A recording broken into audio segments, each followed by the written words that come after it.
Bismillahirrahmanirrahim.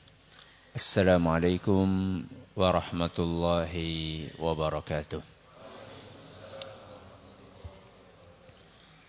Alhamdulillahi rabbil alamin. Wal aqibatu lil muttaqin. Wala udwana illa 'alal zalimin. Wa sallallahu ala nabiyyina wa sayyidina Muhammadin wa ala alihi wa sahbihi ajma'in, amma ba'd. Kita panjatkan puja dan puji syukur kehadirat Allah subhanahu wa ta'ala pada kesempatan malam yang berbahagia kali ini, tanggal 12 Muharram 1441 Hijriah, atau yang bertepatan dengan tanggal 11 September 2019, kita masih kembali diberi kekuatan, kesehatan, hidayah serta taufik dari Allah Jalla wa'ala, sehingga kita bisa kembali menghadiri pengajian rutin tafsir Al-Quran di Masjid Agung Darussalam Purbalingga. Kita berharap semoga Allah subhanahu wa ta'ala berkenan untuk melimpahkan kepada kita semuanya ilmu yang bermanfaat, sehingga bisa kita amalkan sebagai bekal untuk menghadap kepada Allah Jalla wa'ala. Allahumma amin. Salawat dan salam semoga senantiasa tercurahkan kepada junjungan kita Nabi Agung Muhammad sallallahu alaihi wasallam, kepada keluarganya, sahabatnya dan umatnya yang setia mengikuti tuntunannya hingga di akhir nanti. Seperti biasanya, sebelum kita mengawali pengajian malam hari ini, kita akan membaca surat yang mulia, surat Al-A'la. Semoga Allah subhanahu wa ta'ala memberkahi majelis kita. أعوذ بالله من الشيطان الرجيم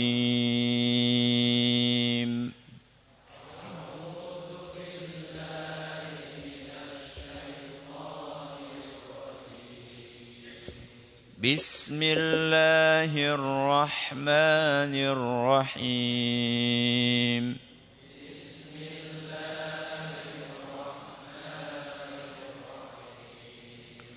سبح اسم ربك الأعلى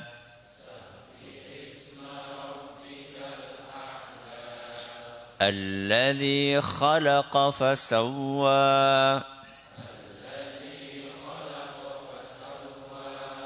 والذي قدر فهدى والذي أخرج المرعى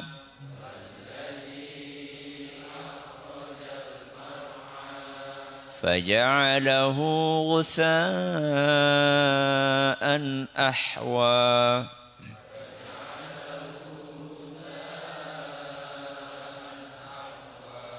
سنقرئك فلا تنسى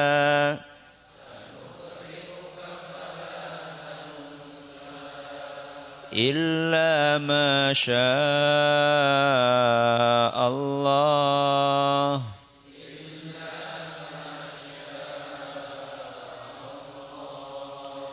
إنه يعلم الجهر وما يخفى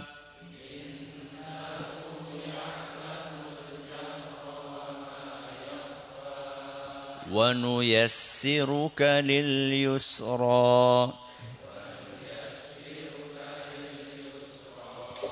فذكر إن نفعت الذكرى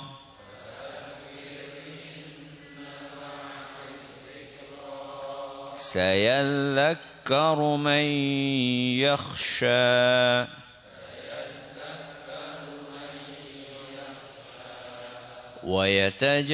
ويتجنبها الأشقى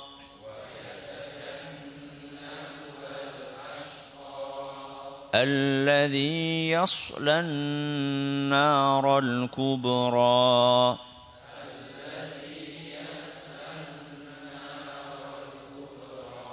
ثم لا يموت فيها ولا يحيا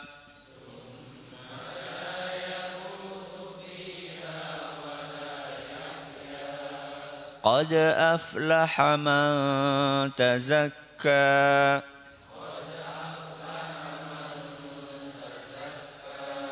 وذكر اسم ربه فصلى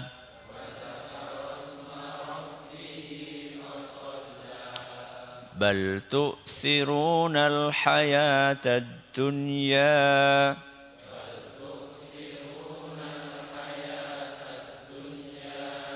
والآخرة خير وأبقى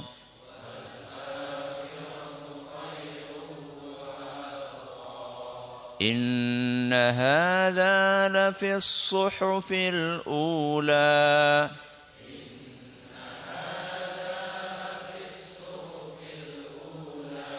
صحف إبراهيم وموسى.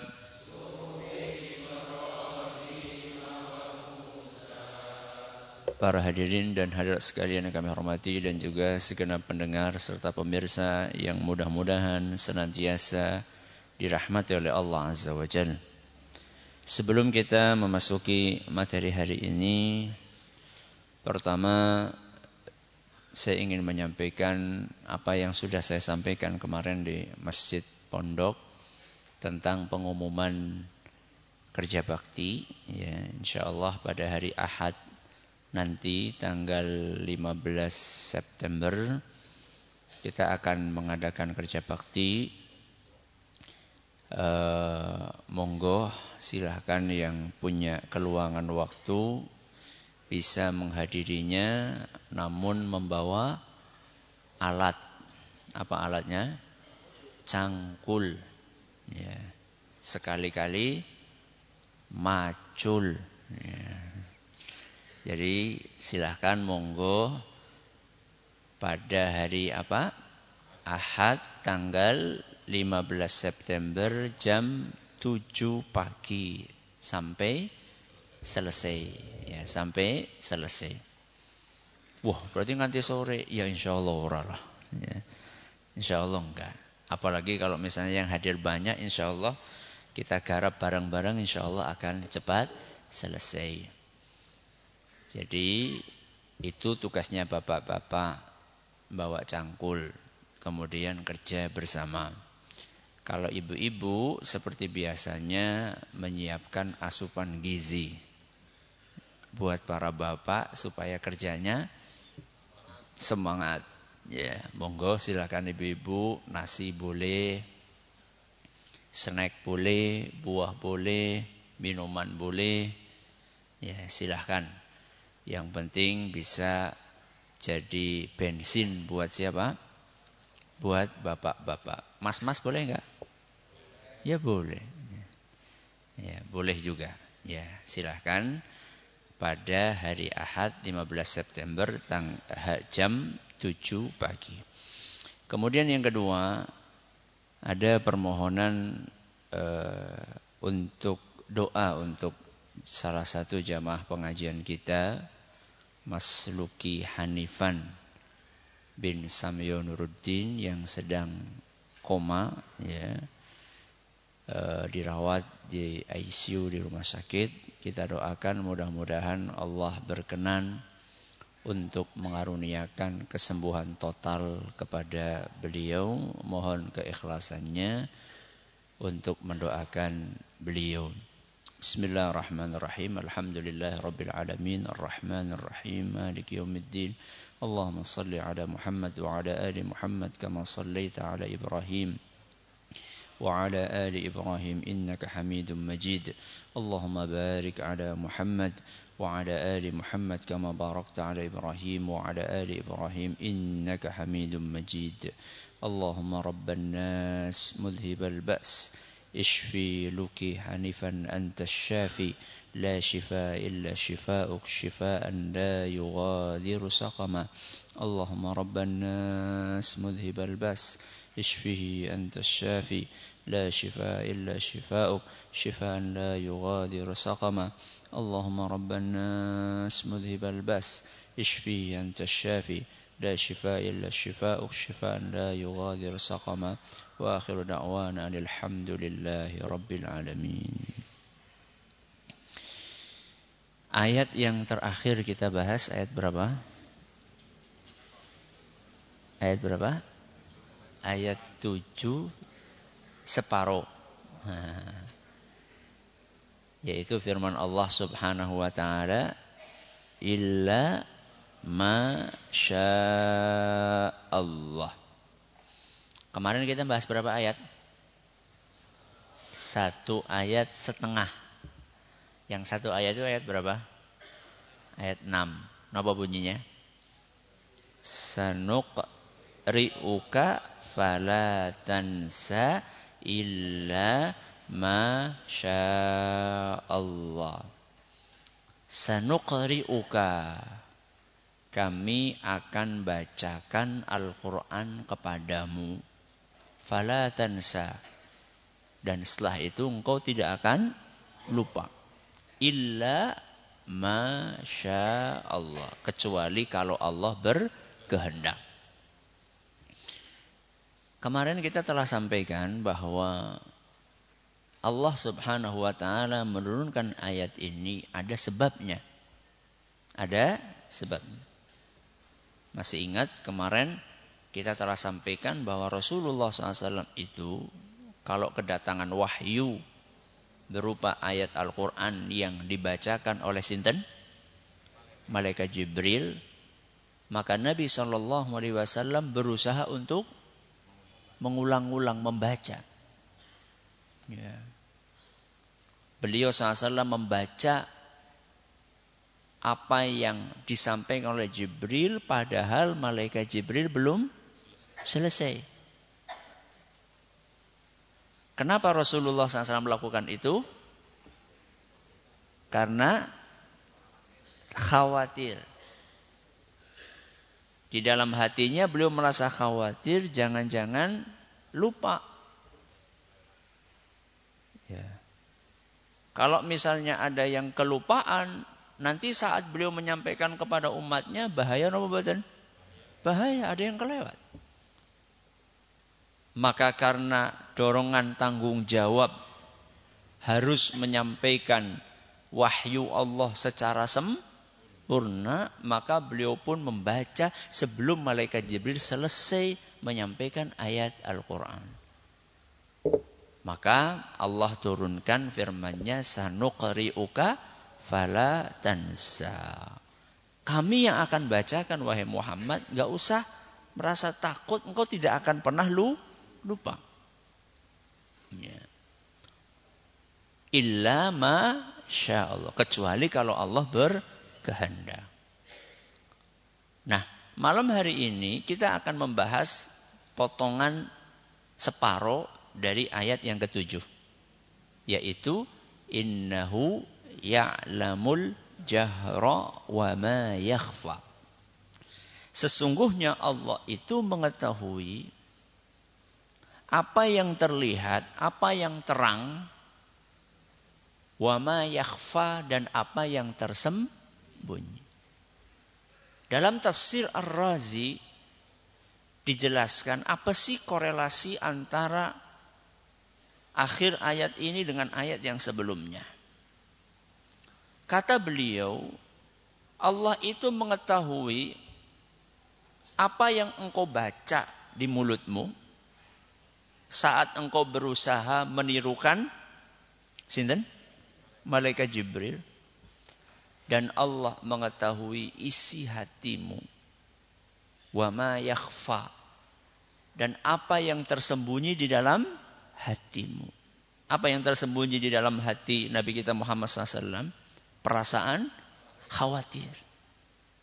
Jadi Allah itu mengetahui apa yang engkau ucapkan di lisanmu, di mulutmu saat engkau berusaha menirukan ayat yang dibaca oleh malaikat Jibril, dan Allah juga tahu isi hatimu.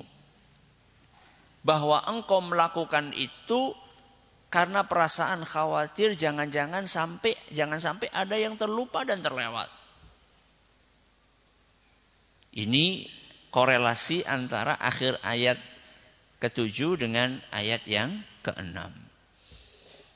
Namun para ulama kita menjelaskan bahwa innahu ya'lamul jahra wa ma yakhfa.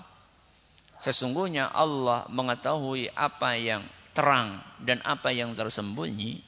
Itu bukan hanya berlaku untuk Nabi kita Muhammad sallallahu alaihi wasallam, tapi juga berlaku untuk siapa? Untuk kita semua. Bahwa apa yang kita lakukan secara terang-terangan atau tersembunyi, semuanya itu diketahui oleh Allah Azza wa Jalla. Yang tersembunyi saja diketahui oleh Allah, apalagi yang terang-terangan. Terang-terangan itu napa toh? Dilakukan di hadapan orang banyak, di depan khalayak. Allah tahu. Yang kita lakukan di dalam kamar kita, dalam keadaan pintu dikunci, dan di dalam kamar itu tidak ada orang lain kecuali kita sendiri. Itu saja diketahui sama Allah, apalagi yang kita lakukan di alun-alun. Innahu ya'lamul jahra wa ma yakhfa. Allah mengetahui apa yang kalian lakukan di depan umum ataupun yang kalian lakukan sendirian. Yang dilakukan oleh manusia itu kan ada yang baik, ada yang jelek. Yang baik nopo? Amal soleh. Yang jelek nopo? Dosa, maksiat. Nah, yang diketahui sama Allah itu yang mana? Yang baik apa yang jelek? Hah? Amal soleh apa dosa? Dua-duanya. Baik amal soleh maupun maksiat yang dilakukan oleh manusia, semuanya diketahui sama Allah. Entah itu yang kita lakukan terang-terangan maupun yang kita lakukan sembunyi-sembunyi. Amal soleh yang kita lakukan di depan umum diketahui sama Allah atau tidak? Diketahui. Amal soleh yang kita lakukan sembunyi-sembunyi diketahui sama Allah naubatan? Diketahui. Dosa yang kita lakukan terang-terangan diketahui sama Allah naubatan? Diketahui. Dosa yang kita lakukan sembunyi-sembunyi diketahui sama Allah atau tidak? Diketahui. Berarti bisa kita bagi menjadi berapa? 4. Amal soleh terang-terangan, amal soleh sembunyi-sembunyi. Dosa terang-terangan, dosa sembunyi-sembunyi. Semuanya diketahui oleh Allah Subhanahu wa ta'ala. Berarti boleh enggak kita beramal soleh terang-terangan? Boleh. Sembunyi-sembunyi? Lebih baik. Kenapa? Karena potensi ikhlasnya lebih besar. Tapi kalau kita lakukan terang-terangan juga boleh. Makanya apa firman Allah Subhanahu wa ta'ala? Allah Azza wa Jalla berfirman di dalam surat Al-Baqarah ayat 271. Surat apa? Al-Baqarah ayat 271. Allah berfirman, in tubdus sadaqati fani'immahi. Seandainya kalian bersedekah terang-terangan, maka bagus, tidak apa-apa. Ya. Wa in tukhfuha wa tu'tuhal fuqara. Seandainya kalian sedekah secara rahasia, sembunyi-sembunyi kalian serahkan langsung kepada kaum fakir, fahuwa khairul lakum.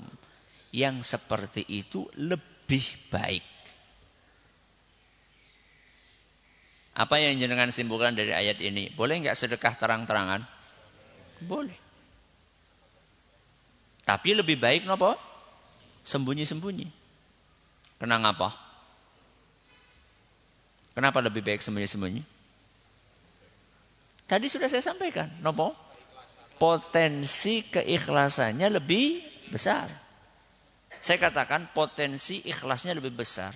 Bukan berarti yang terang-terangan itu pasti tidak ikhlas. Tapi juga tidak pasti juga ikhlas. Ya. Lebih mudah menjaga keikhlasan saat kita beramal tidak diketahui orang dibandingkan menjaga keikhlasan saat beramal diketahui orang. Lebih sulit menjaga keikhlasan ketika kita beramal dan dilihat sama orang banyak. Dibandingkan kita beramal gak ada yang tahu kecuali Allah Subhanahu wa ta'ala. Makanya dari sini salat sunnah itu aslinya dianjurkan dilakukan di mana? Di rumah. Kenapa? Karena nggak dilihat oleh orang banyak. Dan kalau nggak dilihat sama orang banyak, peluang untuk ikhlasnya lebih besar. Semua sholat sunnah. Sholat duha, sholat apa? Tahajud. Apalagi? Rawatib, termasuk rawatib. Qobliyah sama ba'diyah. Lebih baik dilakukan di mana? Di rumah. Kecuali kalau misalnya kalau dilakukan di rumah malah jadi kelalen. Ya, malah jadi lupa. Contoh nih, habis isya nih. Aku ba'diyah engko bae nang omah. Bareng gutul nang omah? Bablas. Nah, kalau kayak gitu mendingan di mana? Di masjid daripada lewat. Ya. Tapi kalau misalnya panjenengan Masya Allah ya disiplin. Ya. Pokoknya saya tadi sudah berazam. Apa berazam? Berniat kuat, bertekad bahwa saya nanti sampai rumah nggak ngapa-ngapain kecuali langsung sholat sunnah. Walaupun sudah batal, wudhu lagi tidak apa-apa. Masya Allah ya. Ada yang kayak gitu? Nggak usah angkat tangan, bok riak. Ya, apa orang nanti? Bagus itu, Masya Allah. Ya, bagus. Ya. Baik. Jadi amal saleh itu ada yang terlihat, ada yang tidak terlihat. Dan semuanya diketahui sama Allah. Seandainya kita menghadirkan perasaan ini, bahwa amal soleh kita itu diketahui sama Allah. Walaupun gak ada yang ngelihat, walaupun manusia gak ada yang ngelihat, itu kita akan nyaman beramal. Ya. Di dalam salah satu ayat Al-Quran, yaitu surat At-Taubah, ayat 105. Surat apa? At-Taubah ayat 105. Allah Azza wa Jalla berfirman, wa qul i'malu fasayarallahu amalakum. Katakanlah, beramallah. Beramal solehlah. Berbuat kebajikanlah. Fasayarallahu amalakum. Sungguh Allah akan melihat apa yang kalian lakukan.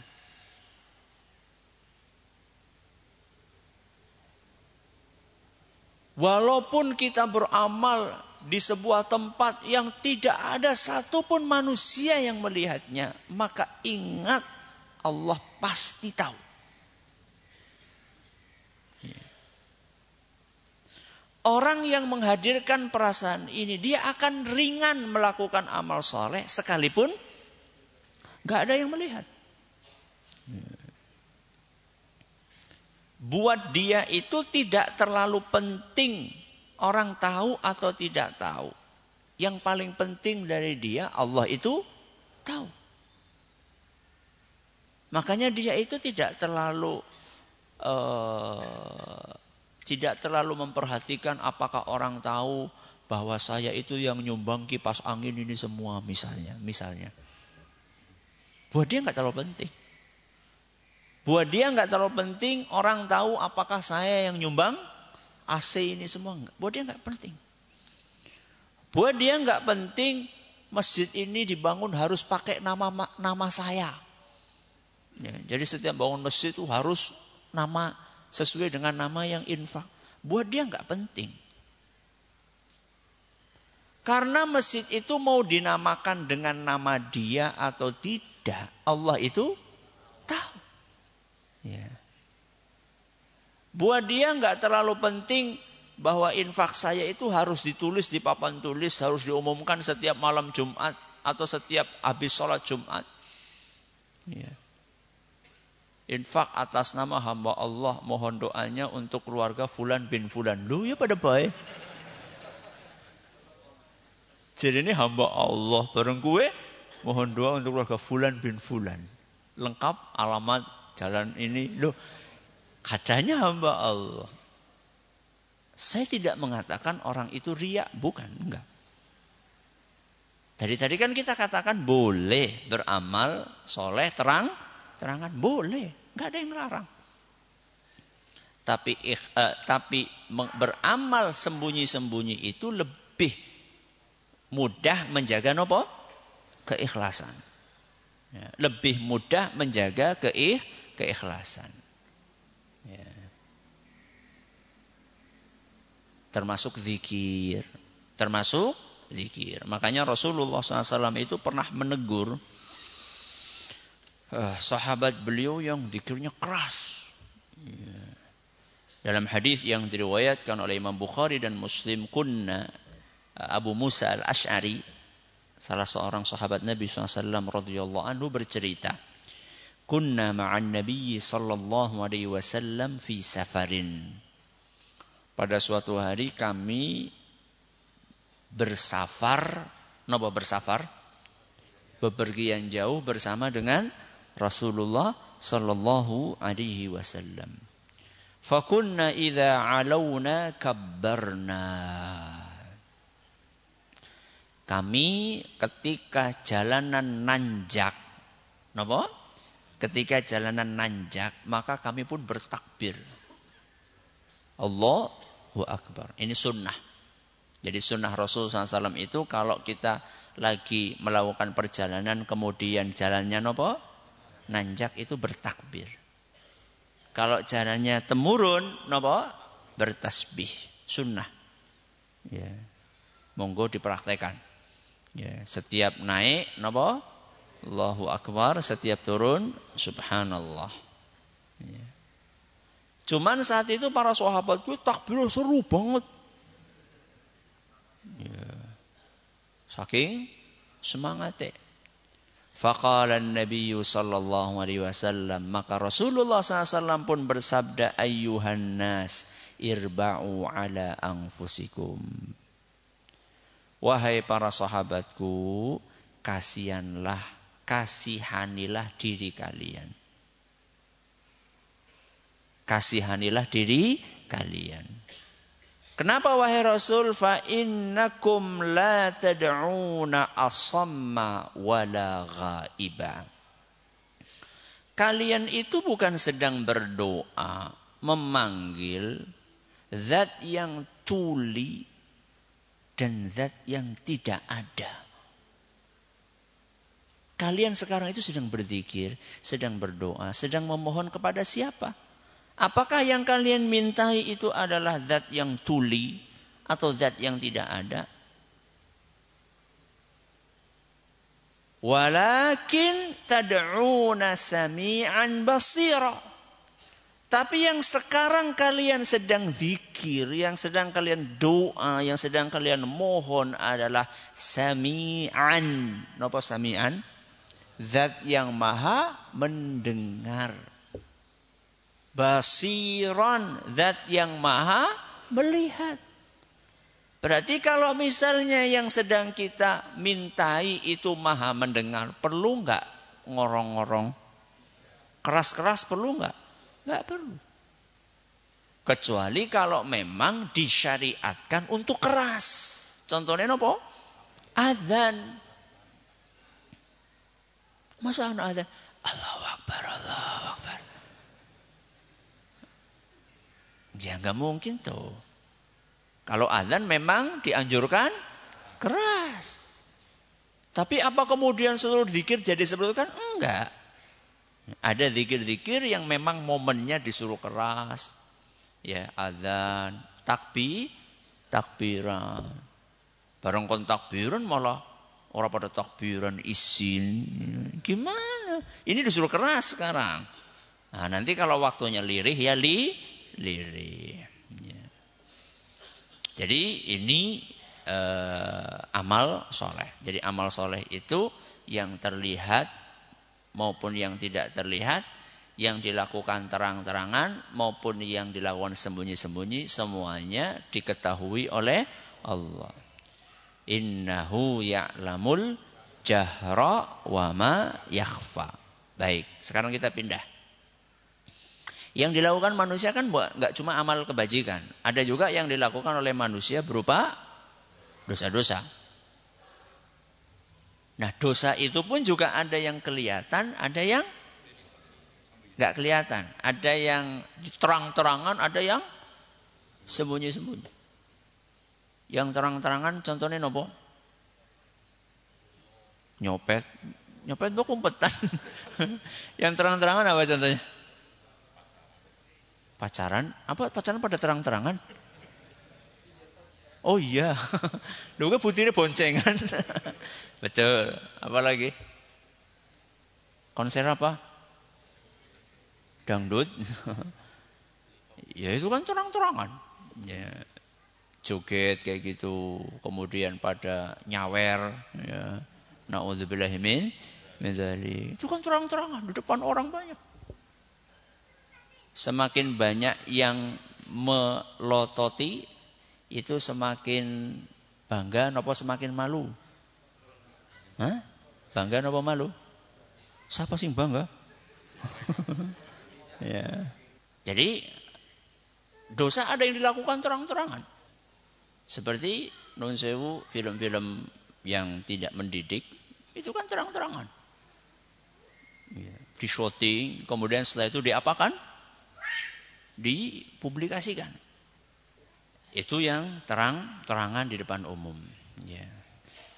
Dan itu bahaya sekali. Rasulullah SAW menyampaikan hadis yang sahih, kullu ummati mu'afa illal mujahirun.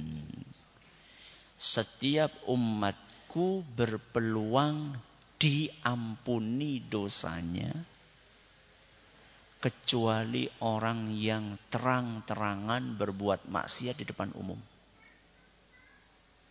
Kenapa? Setiap umatku berpeluang untuk diampuni dosanya, kecuali orang yang terang-terangan berbuat maksiat di depan umum. Ini serem ini. Ya. Seakan-akan urat malunya itu sudah putus. Ya. Maka hati-hati. Hati-hati dari perbuatan maksiat terang-terangan. Kalau maksiat yang rahasia pripun? Parang napa mboten? Boleh. Ya sama tidak boleh. Namanya maksiat mau terang-terangan mau sembunyi-sembunyi tetap tidak boleh. Ya. Mau di depan umum, mau di WC, di kamar mandi tetap tidak boleh. Ya. Perbuatan maksiat yang rahasia itu ada yang betul-betul tidak diketahui sama orang lain karena tempatnya di dalam hati. Ada yang sebenarnya bisa diketahui sama orang lain tapi disembunyikan. Jadi maksiat yang rahasia itu ada dua. Ada yang betul-betul tidak diketahui sama orang lain. Itu maksiat yang tempatnya di mana? Hati. Dan ada yang sebenarnya bisa diketahui sama orang lain tapi dia sembunyikan. Kita bahas yang pertama dulu. Maksiat yang dalam hati. Contohnya nopo? Contohnya nopo? Ria. Nopo? Ria. Maksiat atau bukan? Maksiat. Nabi SAW katakan itu syirik. Walaupun syirik kecil. Panjenengan jangan lihat kecilnya, tapi ngelihat apanya? Syiriknya. Walaupun kecil tapi syirik. Ya. Bahkan Rasulullah SAW bersabda, "Akhwafu ma akhafu alaikum asyirkul asghar." Beliau SAW bersabda dalam hadis yang diriwayatkan oleh Imam Ahmad, sesuatu yang paling aku takutkan atas kalian adalah syirik kecil. Fusu'ila anhu, maka Nabi SAW ditanya apa itu syirik kecil, faqala ar-riya. Nabi SAW mengatakan syirik kecil adalah riya. Coba saya ajak Anda untuk berpikir.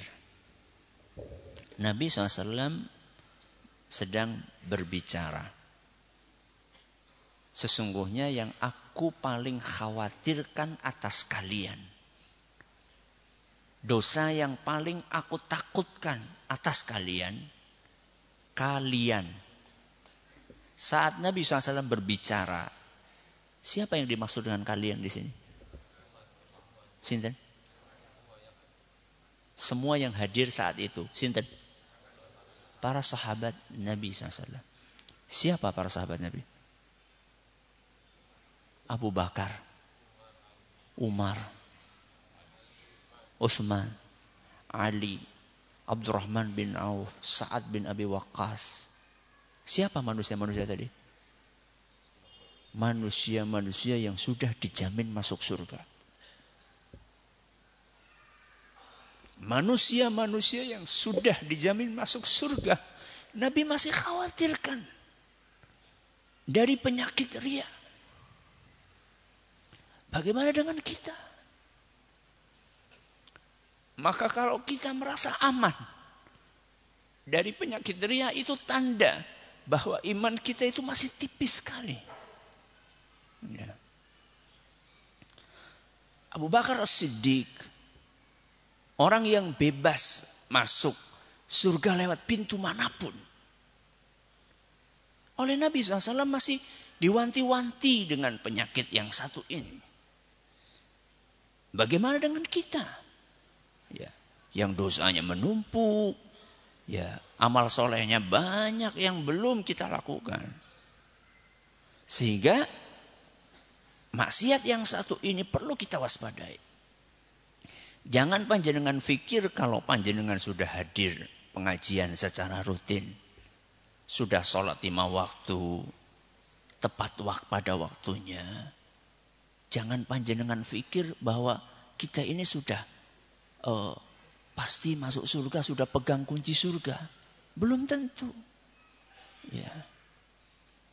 Justru godaan untuk riya terhadap manusia-manusia seperti kita ini yang hadir pengajian, yang sholat 5 waktu, yang berpenampilan dengan penampilan sesuai tuntunan Rasul SAW, berpakaian seperti apa yang diajarkan sama Rasul SAW. Justru orang-orang seperti kita ini peluang untuk riyanya lebih besar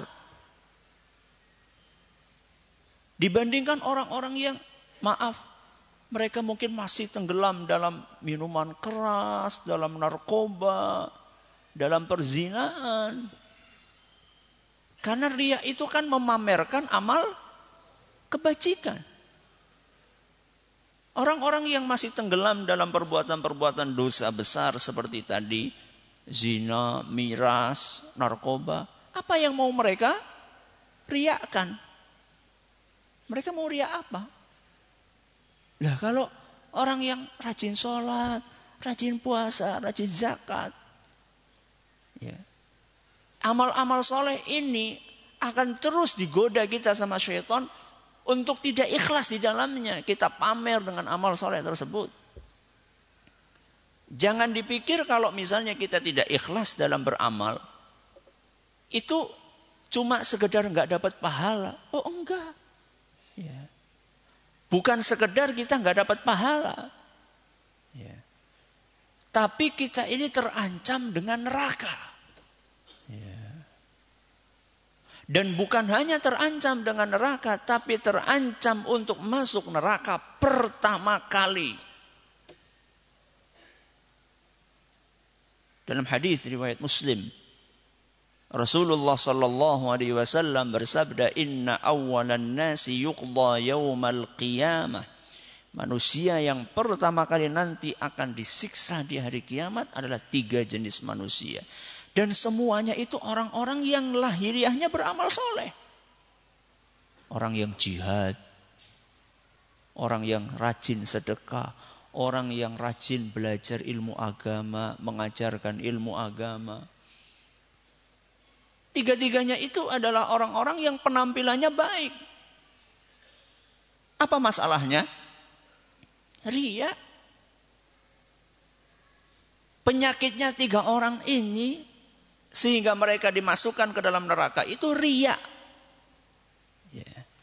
Jihadnya bukan karena Allah, sedekahnya bukan karena Allah, ngajarnya bukan karena Allah, belajarnya juga bukan karena Allah, semuanya bukan karena Allah Azza wa Jalla. Sehingga mereka dimasukkan ke dalam neraka pertama kali. Ya.